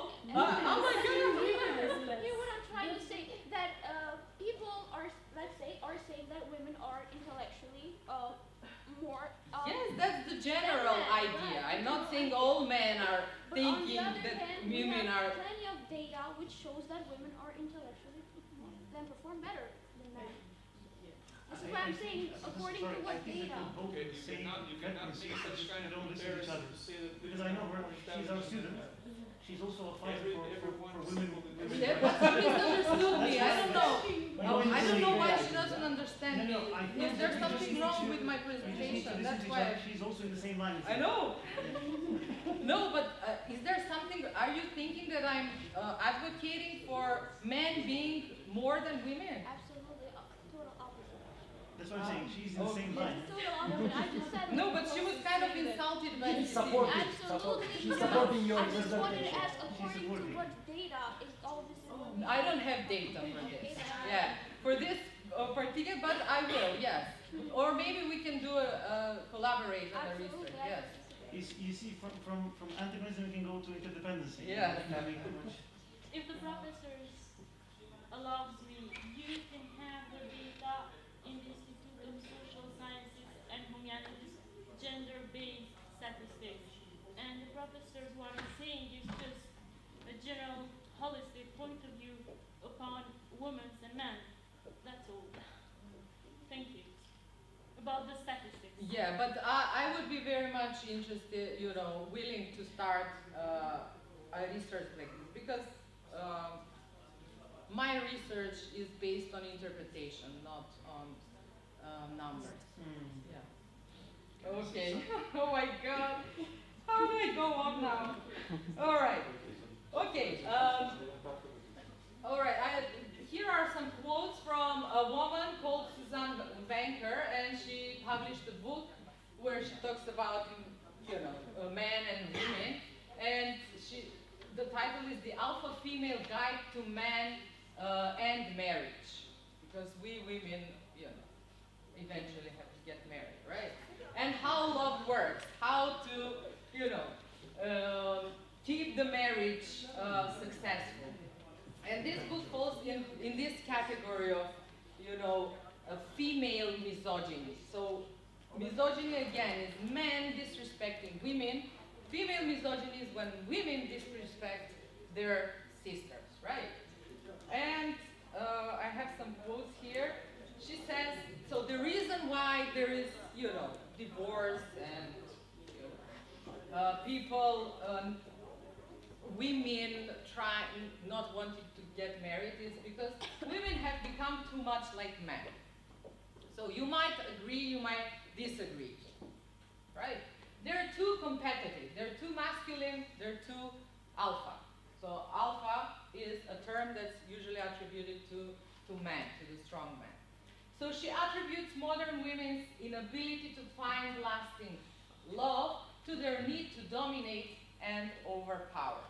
So again, she's trying to point out that the reason why men and women cannot,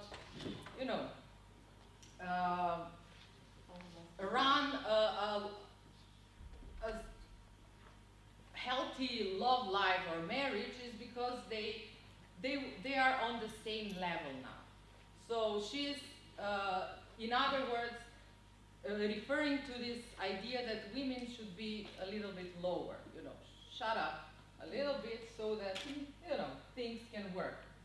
So women who want to find lasting love, she argues, need to be soft instead of hard, and they need to uncover their femininity. Right. So this is called, we're going to something called internalized misogyny. So we women have internal, I find myself very frequently, talking bad about other women. And we, most of the times, are not conscious about this. So internalized misogyny does not refer outright to a belief in the inferiority of women. So in theory, I believe that women are not inferior to men. But some of my comments and the comments of my female friends, we sort of reflect this internalized inferiority. So it refers to the byproducts of the social view that cause women to shame, doubt, and undervalue themselves and others of their gender. So we very much do this, right? Especially when driving. Especially when driving. Oh my yes. God. Yes. Whenever I have a driver who is too slow, I usually say, "Oh, this must be a woman." And I turn and yes, sometimes it's a man, by the way. Yeah. Okay. So as women, we're taught very precisely how we're supposed to look by media-influenced images that follow a narrowly defined catalog of everything that's considered feminine. So today, through social media, the images that we are flooded with of, attractive women, girls, makeup artists, and all sorts of artists are I don't know, sometimes appalling, but again, I stop and ask myself, why not, right? Why are girls not supposed, don't we simply accept, a woman with a lot of makeup and a great intellect, right? So there are unwritten laws about when femininity becomes too feminine, right? So you need to look like a woman, but not like that bad woman, right? So women wearing too much makeup are considered desperate, right? So if women wear close-fitting outfits, they're told that they look promiscuous. So how are we supposed to dress, to make up, to look, right? So this does not invalidate the fact that men and male-centric social moral institutions are sexist and misogynist. So in a society that works in the favor of men, they are the primary agents of sexism, but one would expect women to develop an experiential solidarity and sisterhood in such an environment. So, and this is practically the problem. So if all the problems come from the male counterpart, then we as women should be able to solidarize, right? And this actually is not happening. So patriarchy displays itself here and ensures that even women are conditioned into bringing other women down and facilitating the unbalanced gender power structure of patriarchy to continue. So if we want to change something about this patriarchal system, it is in our hands, right? It is we who can do something about this, right? And the first thing is to stop criticizing each other about what we do, what we are not doing, right? So as a conclusion, I can say that female misogyny or internalized sexism is harder to recognize and dismantle because when the victim becomes the perpetrator of the same kind of oppression that they have endured, they become the agent of patriarchy, hoping for some kind of reconciliation with their own trauma or validation from their male counterparts, or repeating the same actions that traumatize them.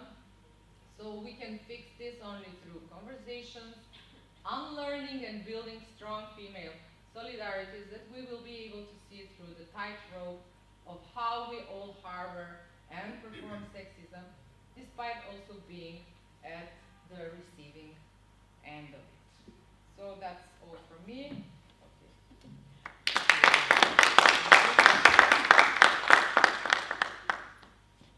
Questions? Another question?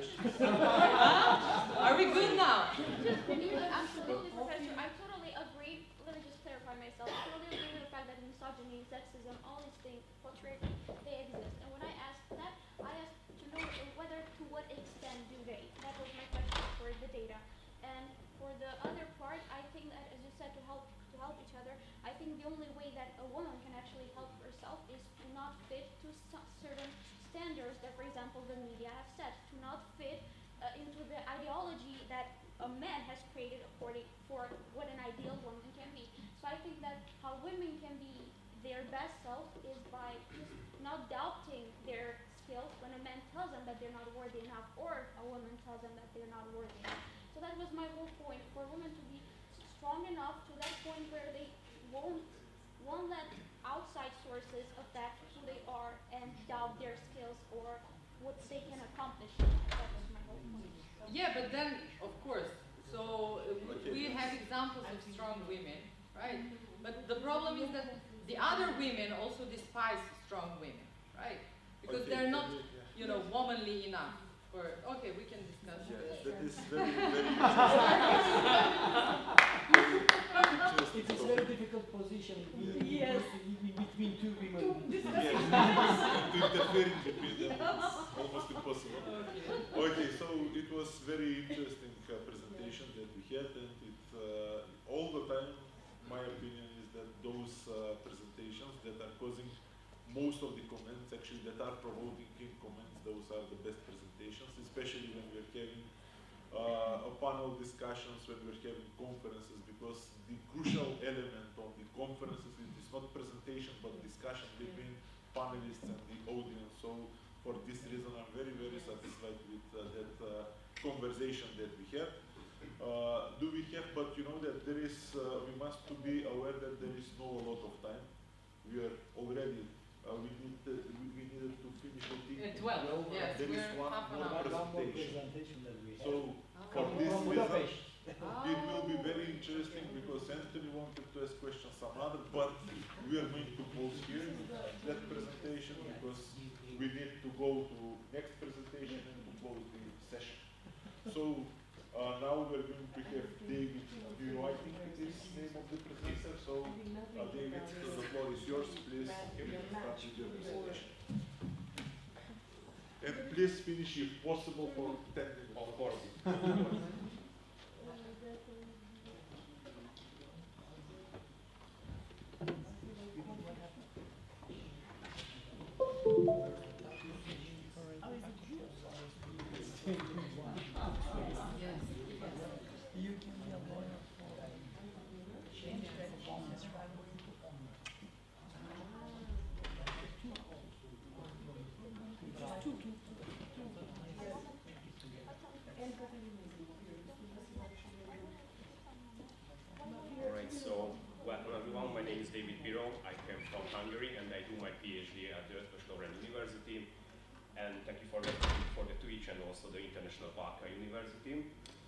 Originally, I work on the topic, the cooperation between Turkey and the Turkic countries, but in that presentation, I will talk about the turning points in the history of independent Kyrgyzstan, because I start to work on the different state studies which is connected to my presentation and also my thesis, and of course for the Hungarian state who are supporting to my research year by year. Why is it so important? The Republic of Kyrgyzstan declared independence in 1991 after the collapse of the Soviet Union, and also the other countries and other republics in the Central Asian territory also became the independencies in that time. And the post-Soviet period was characterized by the search for the Kyrgyz political elites and also with the system. But in the 1990s, many studies refer to the country as an island, which will be very important for the West as well. It will be possible to make a parliamentary democracy, but in 2005, however, the revolution took place in the country, issuing other changes in the governance and policy as well, which is connected to that part. We can talk about different revolutions, which is a really important part in the independent Kyrgyzstan. The only post-Soviet nation that underwent 3 revolutions that culminated in the replacement of the ruling elites. The first was in 2005, that was the TUIC revolution, the second in 2010. It's called the April Revolution or Melon Revolution, and the last 2 years ago, in 2020, in October. But the TUIC revolution was an example of the typical color revolution seeking the democratic replacement of the long-standing ruler. And the 2 other revolutions were the fruit of the unstable and the fragile system that emerged after the first. We can talk about different political systems in the independent Kyrgyzstan. The first and the longest is connected to the Akyar presidency between 1991 and 2005. But the TUIC revolution, it cut this presidency, and the other is connected to the Bakayev's presidency between 2005 and 2010, and the other revolution also cut this presidency, and there was an interim period after that revolution which is connected to the Rosa Otunbayeva, and after a new president became to power, it's called Almazbek Atambayev, and that was one of the clearest presidency without any revolution, which is cut in that election, because the next election winner being Solombayev Jembekov until 2020. And the question, which is important to us, why is there so much revolution in Kyrgyzstan? The revolution in Kyrgyzstan I always expected, yet never predicted, as the different studies refer to this problem. This is because the nature of the Kyrgyz revolution remains unclear. But the scholars agree on the innate instability of the post-Soviet Kyrgyzstan, referring to tribalism and also its nature as a divided nation. However, each uprising is surprising because it depends on the fresh condition of the various factors and, of course, the condition. And these revolutions were based on the demographic, socio-economic, and also domestic political factors, and the lesser extent, which is a geopolitical context, should be considered too. And another question, can we talk about the standard Central Asian model? We can see what's happened after the post-Soviet period in the different parts of the world. We have three different ways, which is connected at first the states of Central and Eastern Europe, and also the Baltic countries. After the collapse of the Soviet Union, they became liberal democracies, and after, of course, a lot of changes. And the former Slavic core, for example, in Russia, Belarus, Moldova, Ukraine, and also the Balkan countries, and the Caucasus, except Azerbaijan, it goes to the democratic transition, and it's begun. And however, even after becoming independency, the Central Asian republics and also Azerbaijan continued to build a strong central power. And also, however, during these post-Soviet regimes, we have four different ways, like autocracy, oligarch way, exclusive or inclusive republicans, and also balanced political system, which is connected to different political problems. But in the present Central Asian way, it's a bit different, because they moved significantly away from the post-Soviet type central power structures. A specific Central Asian model came into being. For example, we can talk about the top-down nation building and also resulting inter- and intra-ethnic conflicts, constitutional arrangement of presidential nature and the presidential prerogative, also the low level of institutionalization of the political system and the power community and the dominance of the different ruler elite and the clan system as well. And of course, there are some problems with the unity state model or the semi-unity state, and of course the dominance of the elites as well. But there are some additional point, because all Central Asian countries are civilian regime, the army generally weak, but the presidential guard and different internal affair units are really strong, because that is the stability of the power, and of course the different presidents and also leaders don't want to build a strong army, because that will be a real power. And what can we talk about the Kyrgyz parliamentary experiment? The regime change in 2010 was followed by profound institutional reforms. A significant part of the Kyrgyz political elite wanted to break with the previous person-centered power, and the parliamentary from the government was introduced by a referendum, and also the constitution was amended. And moreover, the parliamentary election in 2010, 2015, and the presidential election in 2011 was free and fair, it's reported by the foreign observers as well. What was the most significant changes after 2010? The Supreme Council is the Zsohurba Kenes, it's the main field of the political system. According to the new political system, unicameral parliaments start to work with 120 seats, and it will be election every 5 years in order to prevent the possibility dominance of the power by political groups. Parties can receive maximum 65 seats, regardless of their share of the votes, and at least 30% of female candidates must appear in the party list, and at least 50% of the candidates must be from ethnic minorities, and also additional condition and in the 15% of their candidates must be under 35 years of age. And the presidential supremacy and the clan-based organization still seem deceived, so it's a really big problem in the present system as well. But the president is elected by the people independently of the parliament. One of the strong leaders in that period is almost Atambayev and this policy. So it was a very important period for the independent Kyrgyzstan, but the antagonism between the Kyrgyz and Uzbek nationalities continued unabated, so it was a really huge problem between the two countries. And it was a really interesting period because on his first official visit, he flew to Turkey to increase bilateral trade relations between the two countries. It was something new because before Atambayev's presidency, all the Kyrgyz presidents and all the Central Asian presidents visited Moscow at first, but it starts something new with other cooperation with the other part and other leaders of the geopolitical system as well. And Turkey wants to make some strong cooperation with Kyrgyzstan.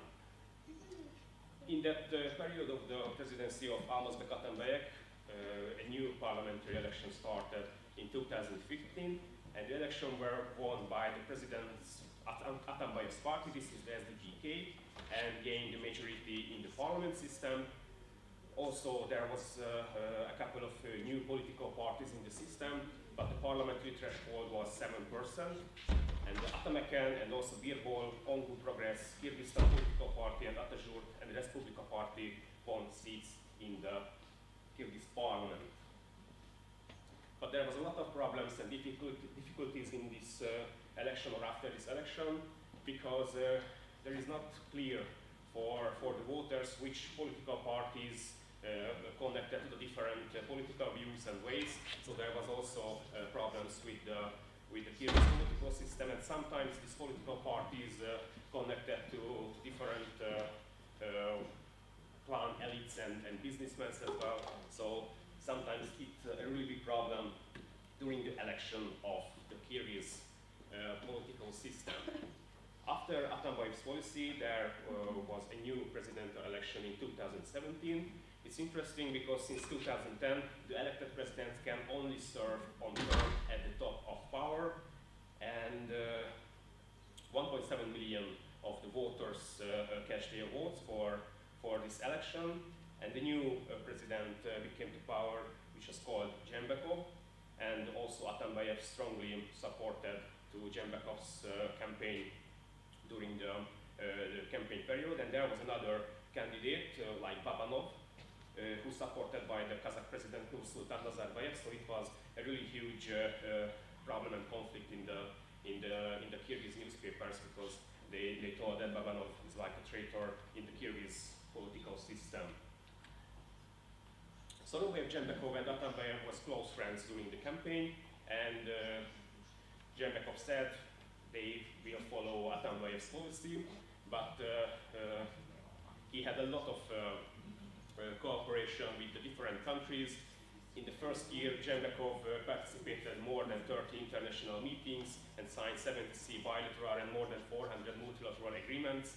And his first visit was in China, so they start to make some cooperation with the SCO countries as well, and he paid official visits in the different countries of Central Asia as well. But something's happened, because over the time, the relation between the president and Atambayev became quite controversial. Atambayev began to pursue more and more active politics in the process, and Atambayev won the elected president position of the SDPK political party, and Atambayev started to criticize the politics of the reigning president more and more sharply, and that was when Jembekov in 2009 June it was revoked the immunity of Atambayev's policy, and Atambayev had to go to jail 1 year after for 11 years. And in that chaos situation, we are here in the new parliamentary election system. There is also a chaotic system, because during that parliamentary election, more than 221 of the 900 candidates on the party list for this election had some sort of criminal records, But of course, some of them is connected to the strong political situation as well. But 16 political parties registered for this parliamentary election, and only 4 passed the 7% parliamentary threshold. And these new 2 political parties, the Birindik and the Bakan Kyrgyzstan, was deeply new in the Kyrgyz politics, but it's also connected to the Jembekov's family and also some businessmen's family as well. That's all. Just 2 minutes. Okay, so after this election, the demonstration has begun, and more than 1,000 people start to protest at Bishkek, and after, during the night, it was more than 4,000 people, and they protest to election result and possibility vote buying as well, and also that was the situation in 6th of October, and the protesters has 3 different fractions. The first want to follow Jembekov's policy, the second supported Atambayev and also supported by Babanov, and the third one is the supporters of Sadir Japarov's party. Also Jembekov want to make something during this crisis, but it's some unexpected situation happened because in the 15th of October he resigned of this presidency and Japarov became an acting president.